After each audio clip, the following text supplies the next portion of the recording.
Marketing in hospitality is more specialized than in almost any other industry. And today we're going to be talking about all the things that you can do as a host to attract more bookings, more guests, more lookers, and turn them into bookers. So you're listening to the Boostly podcast, and this is the podcast that gives hosts the tools, the tactics, the training, and most importantly, the confidence on how you can go out there and get more direct bookings. My name's Liam Carolan. I'm Mark Simpson's co-host, and today we have the Spotlight series where we dive into people, services, or businesses that you as a host need to know about. And we've got a special guest with us today. We've got Dustin Baker.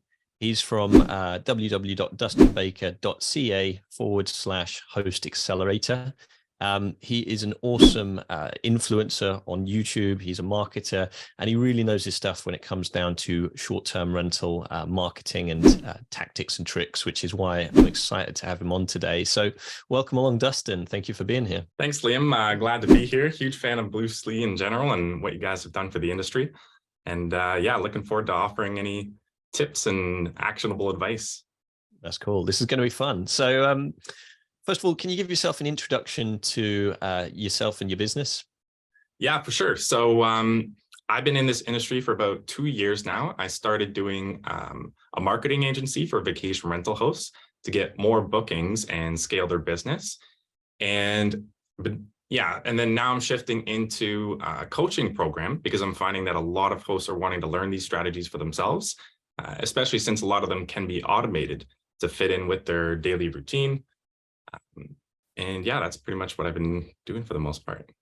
That's cool. That's cool. So what would you say is some of the mistakes? You've probably worked with quite a few hosts. What are some of the mistakes that you see that hosts make, and what tips would you like to share with us? Yeah, I mean, mistake overall would be not treating it as a hospitality business and treating it like a passive long-term rental. So many hosts, in fact, the majority of them tend to just think of it as listing on Airbnb and kind of sitting back and watching, the bookings come in. But as most people are finding out, that's definitely not the case. And there's actually so much that could be done to take this business into your own hands and get more bookings, market it, create a brand, your own direct booking website, gather emails and past guests, and really turn this into a thriving business that can grow steadily over years. How do hosts understand their guest avatar and the people who come and stay with them? What sort of tactics or tips have you got around that? Yeah, so I usually give this thought when I think about branding. And so when it comes to branding, like a lot of people think of, if they post on Airbnb, they typically name it, keyword driven or family friendly getaway. But I like to create a brand and actually give the property a name. And then when you go to build this brand, it really all centers around the target audience and the guest avatar. And so what you want to do is you don't want to think about it as a name and a logo and colors. You want to think about creating a brand identity that solves a problem and speaks to an ideal target guest.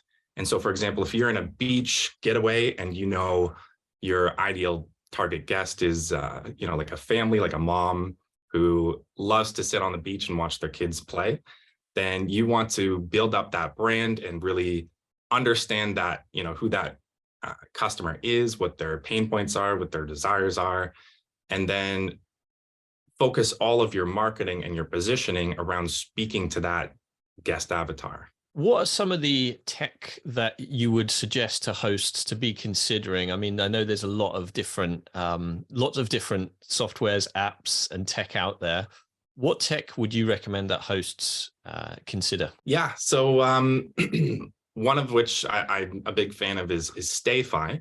I think at the very least, it can be pretty daunting to try and turn something from an Airbnb listing into a full business.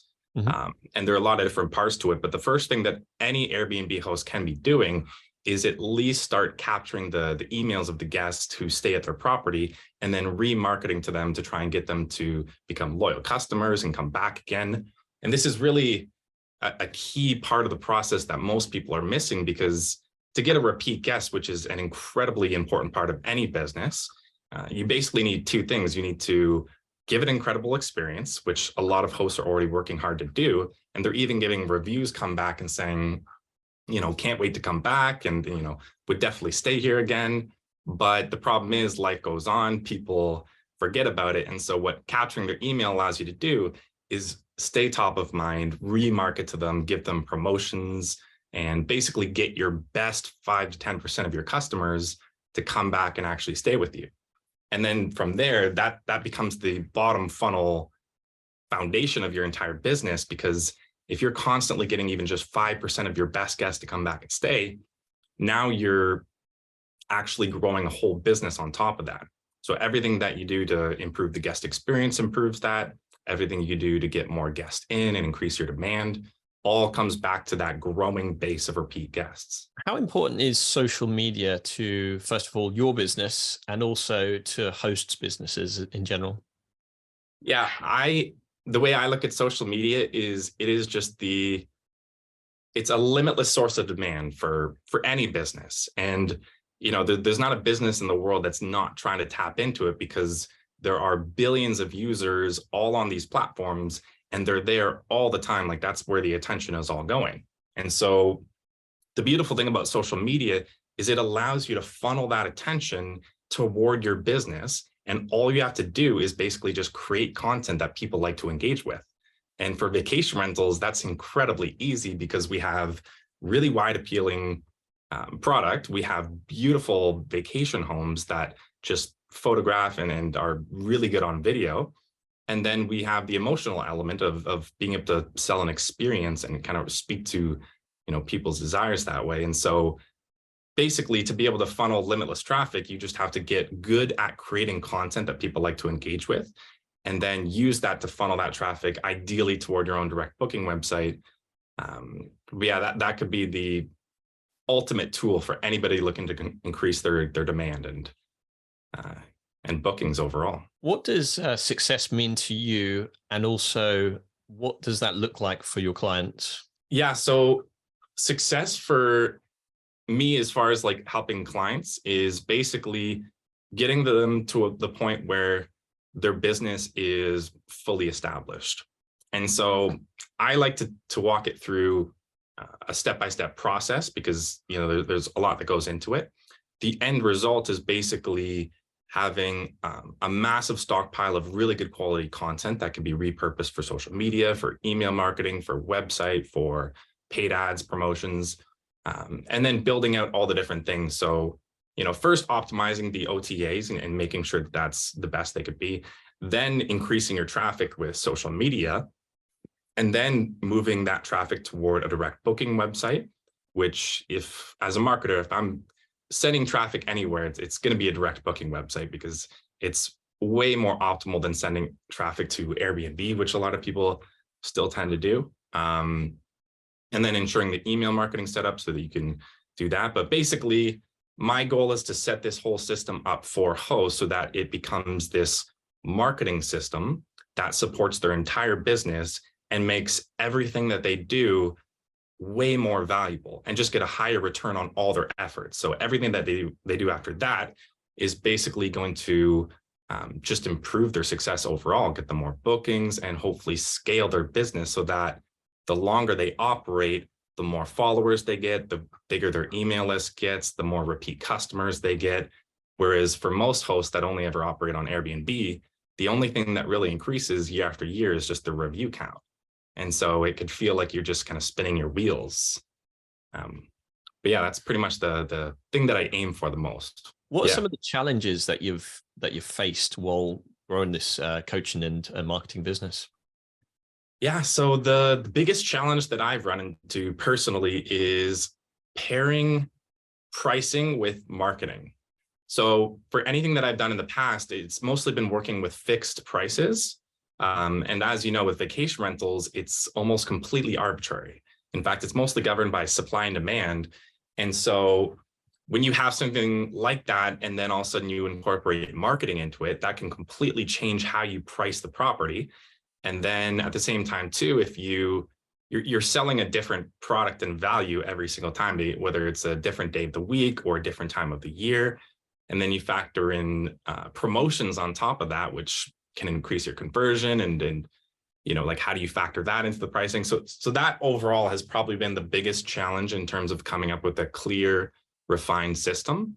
But luckily I was able to overcome that by not focusing on what the perfect price is, which a lot of people tend to think about, and focusing on the ideal booking lead time. And so for those who don't know, it's basically the average booking lead time that you want to aim for. And so, for example, it depends on the property, but if you want to be average 1 month out booking lead time, which would be 50% of your bookings are within a month and 50% after. Basically, what you want to do is set that as your goal and then let the price basically change to meet that goal and to keep that road ahead of you, essentially. And so what that allows you to do is basically, if you're over that, so for example, if you're 80% booked 1 month out, then that means your prices are too low and you should increase your prices. If you're 25% occupied 1 month out, then you should be lowering your prices. And then the other thing that this is really helpful for is you can actually predict your likelihood of reaching that ideal booking lead time by looking at your traffic volume as well as your conversion rate. And so you could take those two things and easily calculate your likelihood of achieving that, and then preemptively adjust your prices so that you're more likely to hit that goal. And then you could even impact that again by increasing your traffic with more marketing, or increasing your conversion rate with promotions, for example, to help fill midweek or off-season, slow season times. But that's probably been the biggest challenge, and it's been nice to kind of like come up with something that remotely overcomes it. Having a blast, gonna get it on the Bruce Lee podcast. Bruce Lee like Bruce Lee, cause it's so hard and the T is loose leaf. Making up those rhymes, don't write it, just do it loosely.